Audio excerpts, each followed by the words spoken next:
Creación, evolución, Biblia. ¿Es posible compatibilizar ciencia y religión? ¿Se puede hablar de creación y se puede hablar de evolución? Vamos a analizar un poco.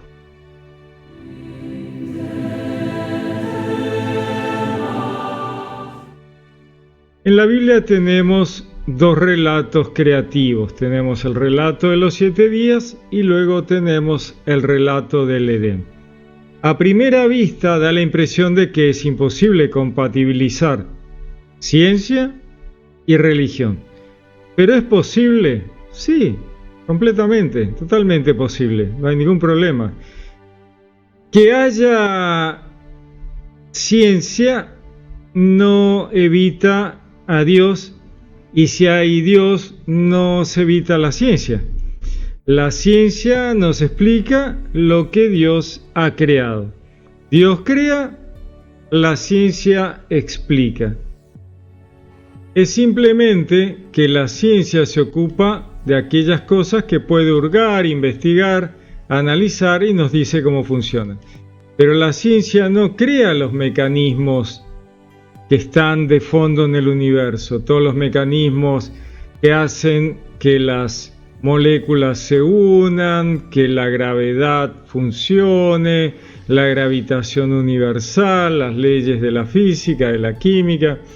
Esas son todas leyes creadas por Dios. Los científicos las explican, pero no las crean, las explican. Hay una diferencia enorme, así como la teología intenta explicar a Dios, pero no ha creado a Dios.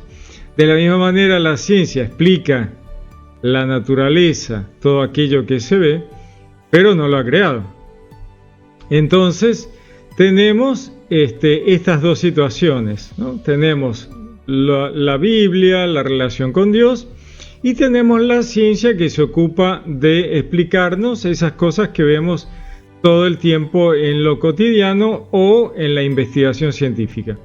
Entonces tenemos uno de los temas más complejos, podría ser la de la evolución de las especies, que mucha gente cree que la evolución de la especie podría anular la existencia de Dios, lo cual no tiene por qué ser así, no tiene sentido.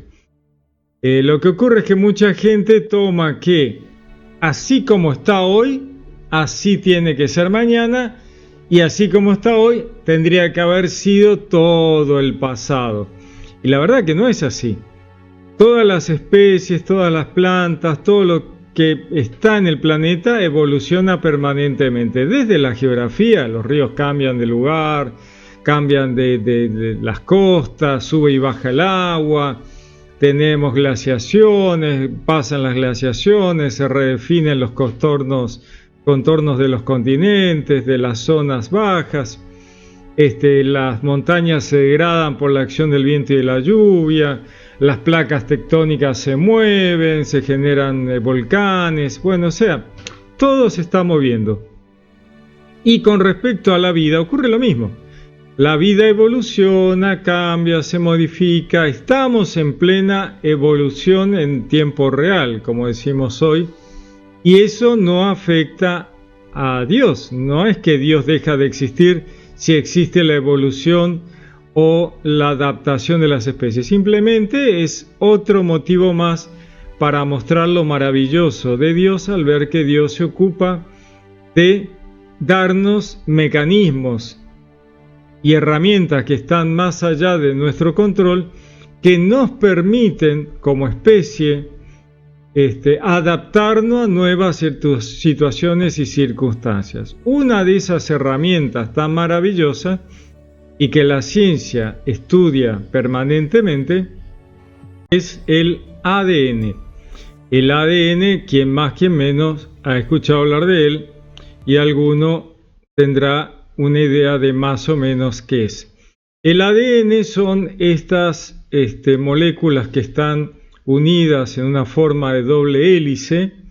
Estos ADN son como una biblioteca que está en el centro de la célula, en la cual están las instrucciones para crear una persona, un órgano, una característica, tanto de las plantas como de todo lo animal, incluido los seres microscópicos que por ahí en vez de ADN solo tienen ARN, que es similar. Este ADN-ARN es una copia permanente de lo que se necesita para determinada cosa. El organismo maravillosamente, impresionantemente, puede decidir cómo organizar para fabricar una persona, ¿no? Es una cosa impresionante. En estas bibliotecas del ADN se tienen las instrucciones para fabricar una persona, un pez, una planta, una bacteria, lo que sea. Ahora, estos genes, esta cadena de ADN que está formada todos por los genes son moléculas unidas, empalmadas que tienen las famosas instrucciones. Ahora, ¿qué ocurre? A veces se rompen. A veces se rompen y deben ser reparadas. ¿Cómo se rompen? ¿Por qué se rompen?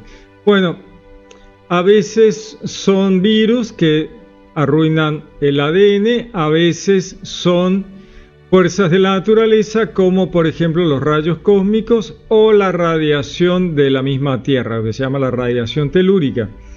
Radiación que sale de la misma Tierra por las radiactividades, los materiales radiactivos que están en la Tierra, y también por los rayos cósmicos que vienen desde el espacio y nos pegan a la Tierra. Estos son rayos cósmicos que vienen desde todos lados del universo, de explosiones de supernovas y de distintos objetos estelares muy energéticos que envían estas partículas, estas ondas, estos rayos cósmicos a través del espacio desde distancias increíbles y terminan golpeándonos a nosotros en la Tierra. Pero no solo golpean la Tierra, la atmósfera, sino que terminan golpeándonos a nosotros y rompiendo nuestro ADN, como lo vemos aquí en esta imagen. Vemos la rotura del ADN y entonces el organismo, genial, una cosa impresionante, estas son las maravillosas cosas que Dios ha hecho, el organismo inmediatamente intenta reparar el daño. La mayoría de las veces lo hace perfectamente bien, en el momento en que se rompe lo repara y todo queda funcionando perfectamente igual que antes. Pero en algunas ocasiones lo repara mal y al repararlo mal ocurre un cambio, una mutación. Esa mutación puede ser beneficiosa en el caso de darnos una posibilidad mejor, que nos mejore la posibilidad de adaptarnos al medio, que antes no podíamos y ahora podemos, nos cambia, supongamos, la fuerza, la estatura, la capacidad de digerir determinadas cosas, de respirar determinados gases o mil cosas más, adaptarnos a determinadas condiciones del ambiente que antes no podíamos. Gracias a un cambio aleatorio, ¿no? Podríamos decir. Y en otras ocasiones nos produce un daño malo, un cáncer, un daño que puede matarnos y entonces ese daño no se propaga a la nueva generación, no lo transmitimos a nuestros hijos. Muchas veces el cambio es beneficioso y se transmite a la generación siguiente y se genera una mutación, un paso evolutivo.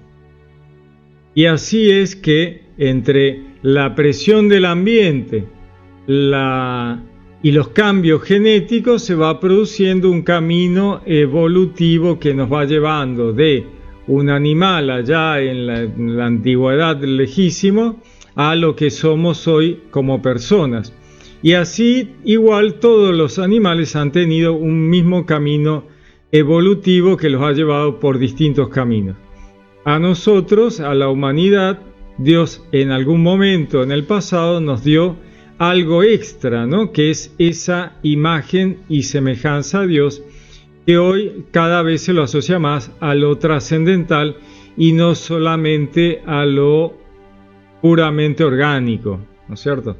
Tiene que ver más con un pensamiento trascendental, una capacidad de reconocer a Dios, de buscar a Dios, que algo meramente orgánico o así muy terrenal.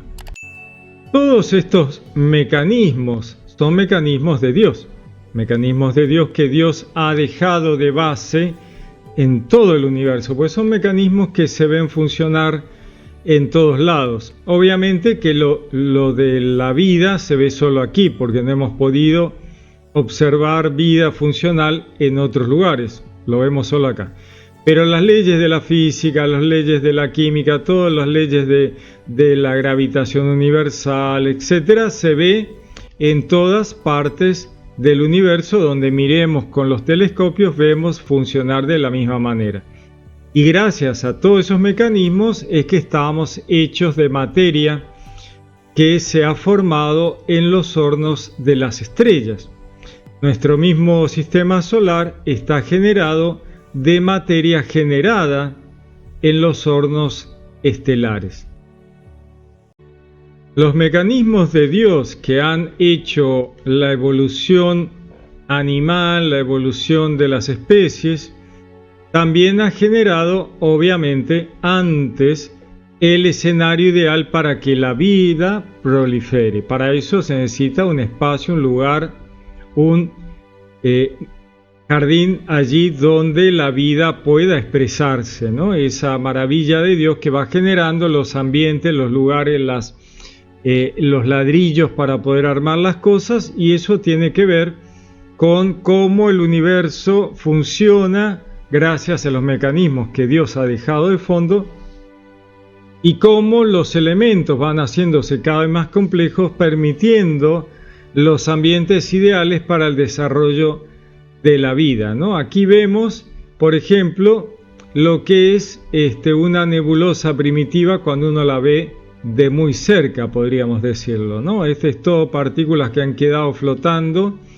en el espacio luego de que una estrella ahí en el centro de esta nebulosa explotara o en forma de supernova y enviara al espacio todo el material que había estado fabricando en su interior. Acá se ve, miren qué maravillosa esta foto, se ve la onda de choque de la explosión de la supernova que ha quedado brillando ahí en el medio, una estrellita chiquitita, pero todo el material que va a formar parte de otros sistemas solares, de otros planetas, va a formar parte del cuerpo de otros seres vivos en algún momento en el futuro.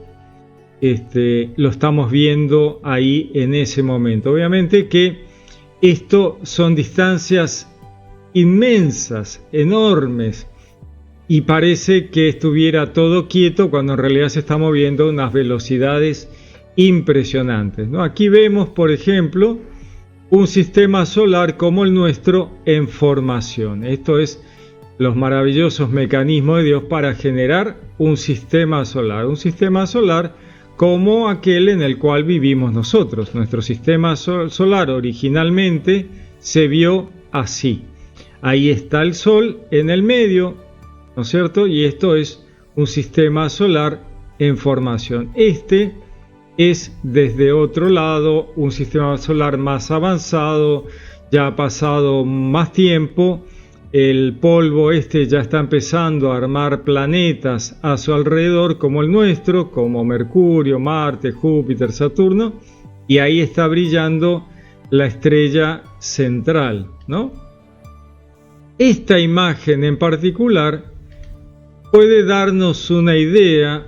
Esta es una imagen creada de manera artística donde se puede tener una idea de qué fue lo que vio Moisés cuando relata la aparición de la luz en el relato de los 7 días, ¿no? Cuando uno tiene idea de cómo se ve un sistema solar en formación, esto que vemos aquí, y ve toda la polvareda que hay alrededor de la estrella, y si uno estuviera metido acá dentro de esta polvareda, vería eso que nos relata Moisés en los 7 días, que primero vio una tierra vacía, flotando en el abismo, desordenada, vacía, y luego vio que se encendía la luz, esa es la luz del sol central, pero que él no puede ver porque está metido en el medio de la polvareda cósmica de la nebulosa primitiva. Y entonces él ve la luz, pero no puede ver el sol porque el sol le queda oculto detrás de esa cantidad de polvo cósmico que va a formar los planetas. Ahí está el sol, Moisés está metido adentro de esta tierra viendo una visión que Dios le da.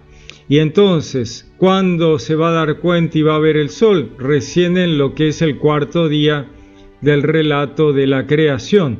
¿Por qué? Porque antes le hubiera resultado absolutamente imposible.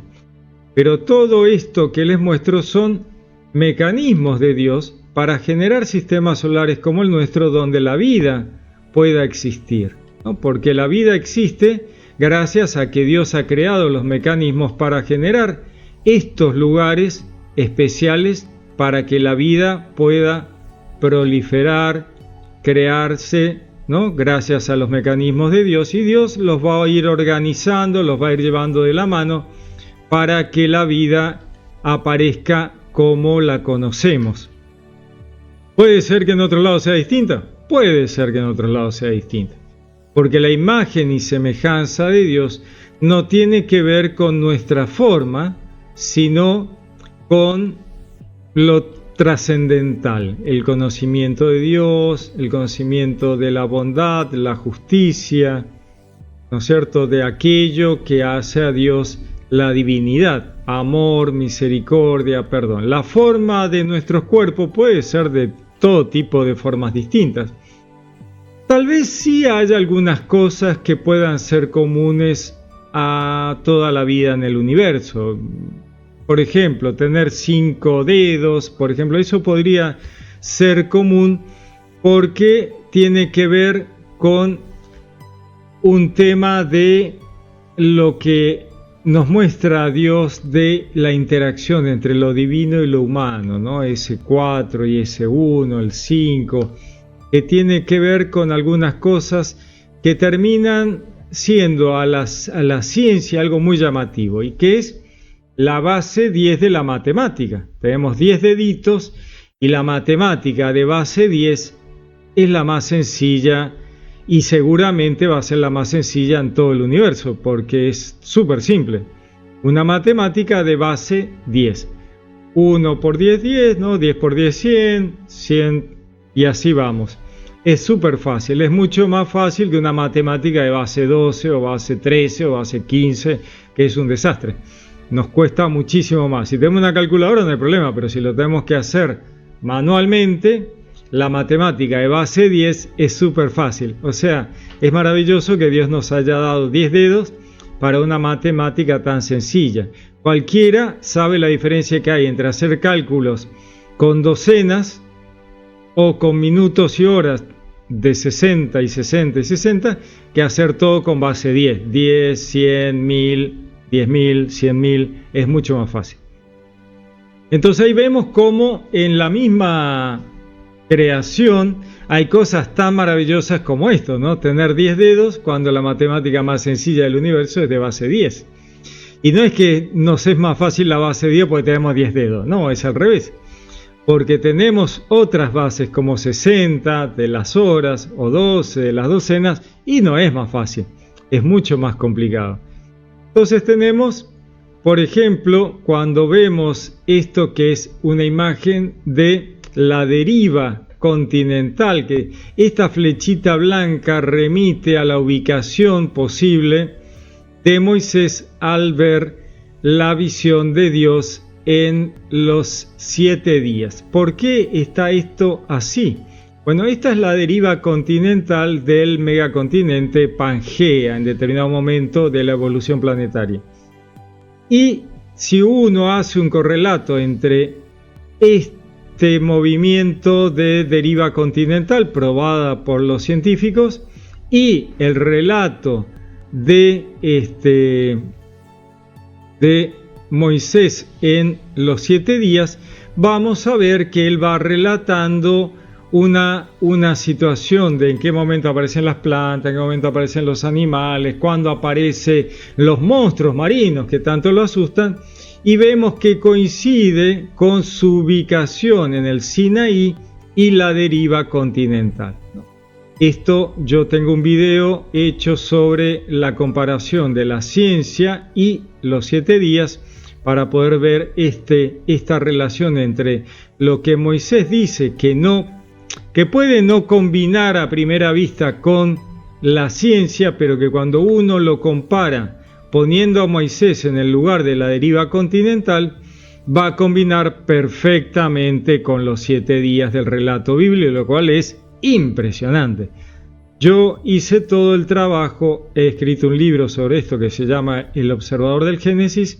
Me he tomado el trabajito de comparar la astronomía, la tectónica de placas, con la visión de los 7 días, y cuando uno compara poniéndolo al narrador, que puede ser Moisés, en esa ubicación del Sinaí y moviéndolo tras el movimiento de la tectónica de placas, coincide pero maravillosamente bien, y nos da una idea de que la Biblia tiene más información de la que uno a veces cree, y no hay conflicto entre ciencia y religión, más aún cuando uno hace análisis profundos de ciencia y religión, astronomía y Biblia, y hasta el movimiento de la tectónica de placas. Arranca viendo una descripción que siempre se ha quejado la ciencia de que no combinaba con la Biblia, pero la verdad es que sí, combina perfectamente. Esto sería una mirada así muy particular de los monstruos marinos, porque coincide el momento en que Moisés ve los monstruos marinos con el momento en que existe en Egipto los ambulocetus. Vamos a ver el ambuloceto. El ambuloceto es este bicho tan feo que sí, la verdad que asusta. Moisés en ese momento estuvo sumergido al ver su visión que Dios le dio y ve esto, los ambulocetus. Los ambulocetus están en Wadi al-Jitán, en el Valle de las Ballenas, que se pueden ver aquí unos bichos muy feos que son el eslabón entre el animal terrestre y las ballenas. Por eso se llama el Valle de las Ballenas. Es el eslabón que une al animal terrestre con las ballenas que conocemos hoy, pero está a mitad de camino y está muy cerquita del Sinaí. Ese Wadi al-Jitán está muy cerca de donde Moisés ve su visión, y en ese momento en particular de la narración tendría que coincidir con el momento de la existencia de los ambulocetus que están aquí y que se ven ahí cerquita en Wadi al-Jitán, Egipto, en el Valle de las Ballenas. Por eso le digo que es maravilloso cómo coincide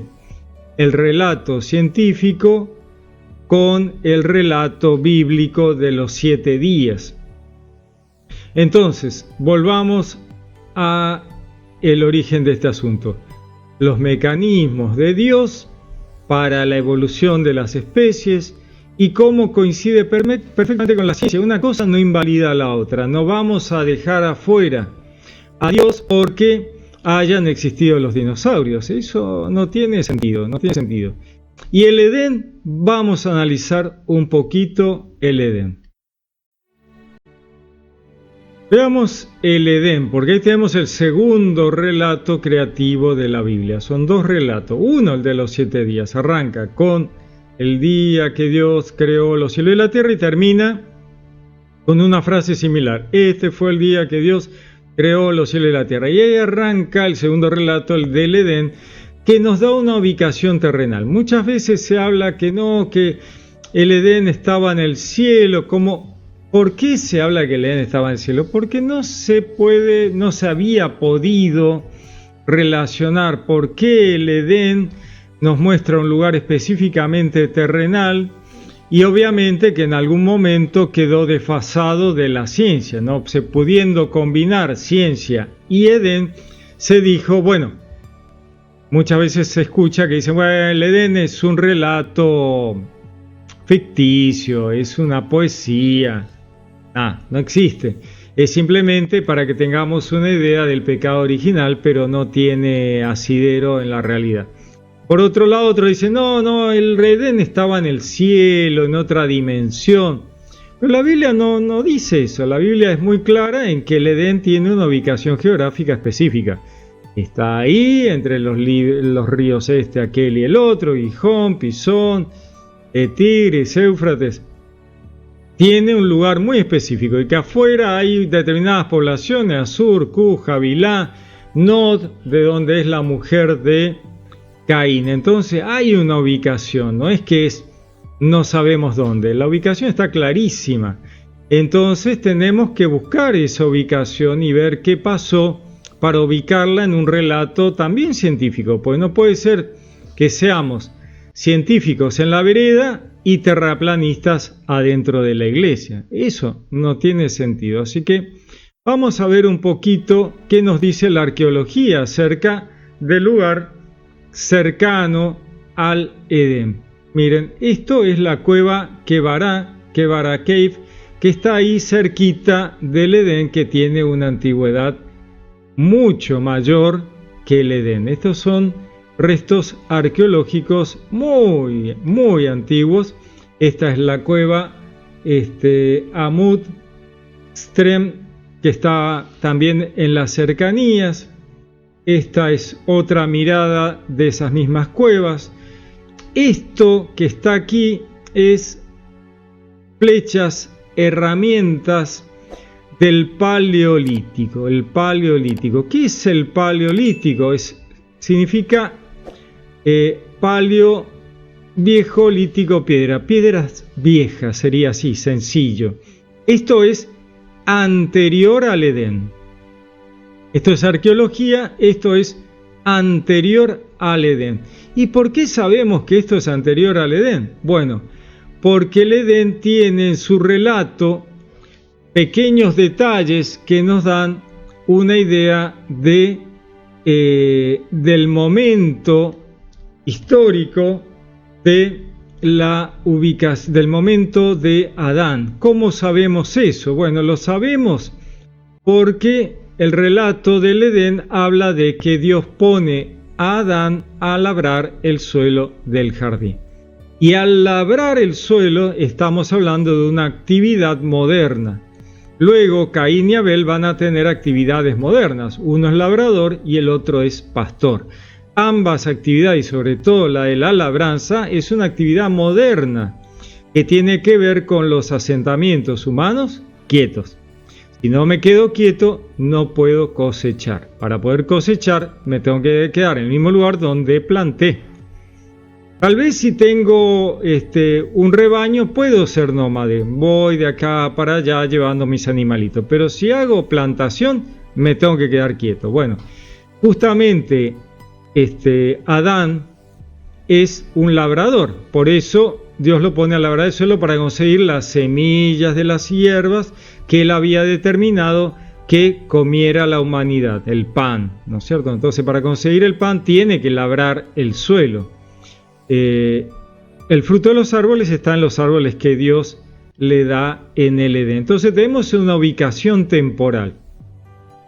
La humanidad no siempre labró el suelo en los últimos 10.000 años, pero antes había sido recolectora, cazadora. En los últimos cientos de miles de años del Paleolítico, justamente esto que les mostraba, de las herramientas del Paleolítico, esto es muy antiguo en épocas de recolección y de caza, ¿no? Estas cuevas que vemos aquí es de una época muy antigua donde la humanidad cazaba y recolectaba, no plantaba. Entonces tenemos un momento crucial del Edén que es más nuevo que esto. Entonces, afuera del Edén, ¿quién vivía? ¿Había alguien afuera del Edén? Sí, había un montón de gente afuera del Edén. Y estas herramientas que vemos aquí son de la gente que está fuera del Edén y son contemporáneos o un poquito más antiguos que el Edén, pero esto ya es neolítico. El neolítico, la nueva piedra, es contemporáneo de el Edén, de Adán y Eva, y entonces estamos en una situación nueva, moderna.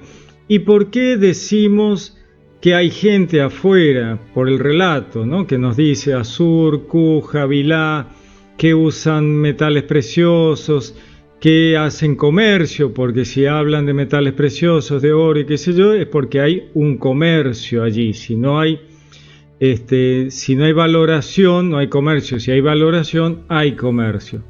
Entonces, la Biblia nos está hablando de que alguien hay afuera. ¿Y por qué muchas veces mucha gente ha negado la existencia de gente afuera del Edén? Bueno, porque el conocimiento científico ha llegado hace poco. La arqueología, los análisis de los tiempos pasados. Pero hoy, con toda la información arqueológica, no tenemos que preocuparnos de que haya alguien afuera del Edén. Es más, justamente la idea de la existencia de alguien fuera del Edén es la que da el motivo de la salvación. Ustedes me dirán, ¿cómo? ¿Qué tiene que ver que haya alguien afuera para que exista la historia de la salvación? Bueno, justamente porque ¿por qué Dios interviene en la historia humana? Y Dios interviene en la historia humana porque la humanidad ancestral estaba haciendo todo tipo de macanas.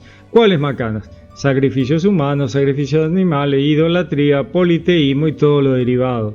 Que de ahí vienen luego los 10 mandamientos, diciéndonos: no tendrás otro Dios fuera de mí, no matarás, ¿no? Entonces, tiene que ver con las macanas de la historia de la humanidad ancestral. El Edén sirve para que la humanidad vea quién es el culpable del lío que está ocurriendo afuera.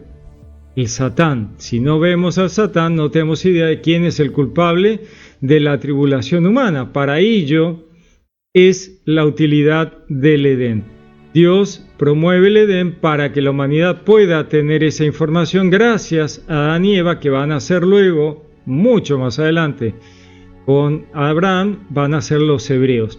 Y ellos van a ser los encargados de llevar la información recabada en el Edén de que la culpa de toda la tribulación humana la tiene el Satán. Y de paso le da a Dios la posibilidad de ponerle límites al Satán, que es el tema de pisarle la cabeza a la serpiente. Pero como vemos, la misma Biblia se ocupa de darnos una ubicación temporal, una ubicación terrenal, quiénes eran los vecinos, quiénes estaban afuera.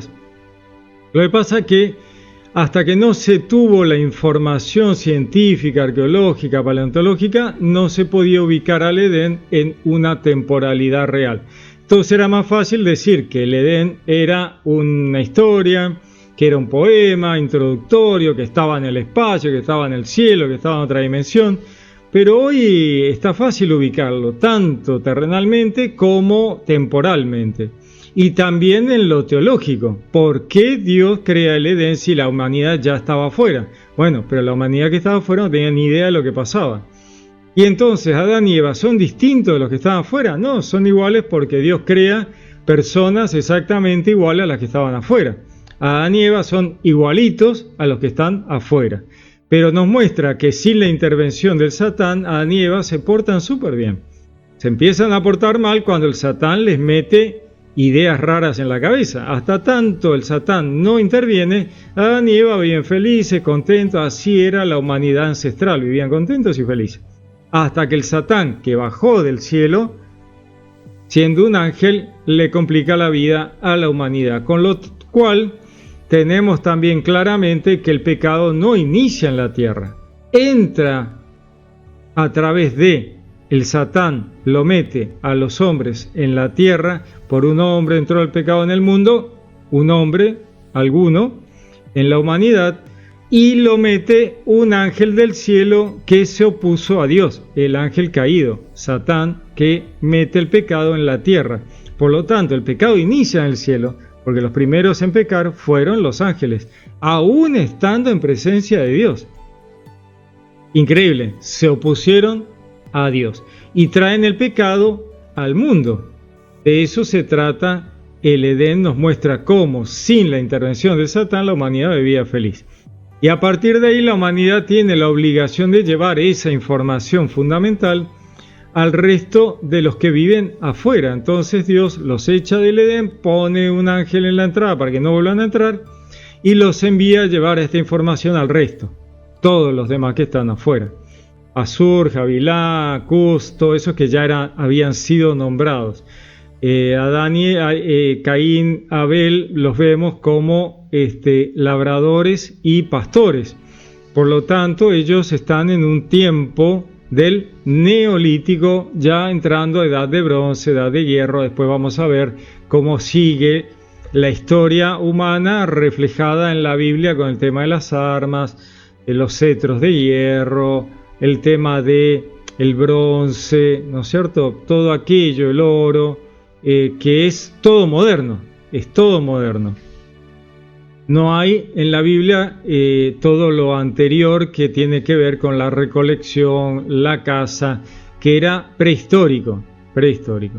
Entonces, no debemos preocuparnos por unir ciencia y religión, porque es necesario unir ciencia y religión para tener más en claro el tema de por qué la salvación fue necesario que Dios interviniera en la historia humana, pero para entender mejor la teología es necesaria la ciencia, porque nos da las temporalidades, los lugares, qué estaban haciendo afuera, qué pasaba con esa humanidad ancestral, de qué trata realmente el pecado original, que siempre nos remitimos a ese comer la manzana, que en realidad ni manzana ni comer, ¿no? El comer es internalizar profundamente, ¿qué cosa? El producto del conocimiento profundo del bien y el mal, que es la filosofía. Entonces, ni manzana ni comer. Adquirir profundamente el conocimiento del bien y del mal para poder ver al Satán y lo que estaba haciendo, fundamental. Entonces, a partir de ahí, la humanidad lleva al resto, Adán y Eva llevan al resto de la humanidad la información. Y afuera está la gente que necesita esa información, que son iguales a nosotros, todos somos iguales, yo soy gentil, igual al pueblo hebreo, todos de la misma genética, todos de los mismos humanos evolucionados a partir de la creación original que relata los 7 días. O sea, no hay conflicto entre ciencia y religión, y es más, la ciencia nos permite entender y comprender mejor cómo Dios ha creado las cosas con mecanismos maravillosos, espectaculares, que permiten que la vida evolucione, se adapte, se corrija, mientras nuestra evolución espiritual camina hacia el cielo. Mientras tanto, nuestros cuerpos terrenales requieren adaptaciones, modificaciones, mutaciones para soportar mejor los cambios ambientales, y todo eso tiene que ver con los mecanismos de Dios creados desde el principio y que subyacen a todo el universo y a toda la creación. Ciencia y religión es necesaria. La ciencia explica lo que Dios crea. Y la teología trata de explicar directamente a Dios, pero todo puede trabajar junto para que podamos entender mejor la historia de la salvación, la teología, los momentos humanos, y de esa manera no quedar desfasados, ¿no es cierto? Terminamos terraplanistas, eso hoy ya es imposible, no se puede hacer. No podemos hablar de una creación de 7 días a esta altura del partido, ya no se puede. Entonces nuestra fe tiene que ser una fe adulta, que comprenda que ciencia y religión no están enfrentadas y que la ciencia no elimina a Dios, todo lo contrario. La ciencia nos muestra lo maravillosa de la creación de Dios y que sin un Dios, una inteligencia detrás de la creación, los científicos no estarían viendo las maravillas que están viendo. Muy bien. Les dejo algo para pensar, me dejan sus comentarios, que los analizamos, conversamos todos juntos.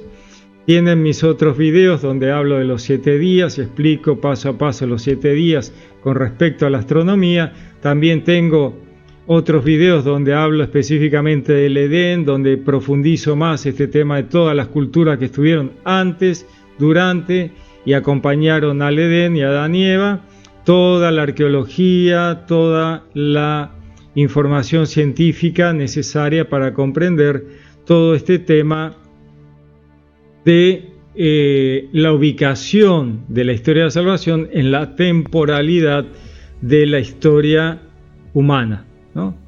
Muy bien, que Dios los bendiga, los saludo con gran afecto, les habló Pablo Castro.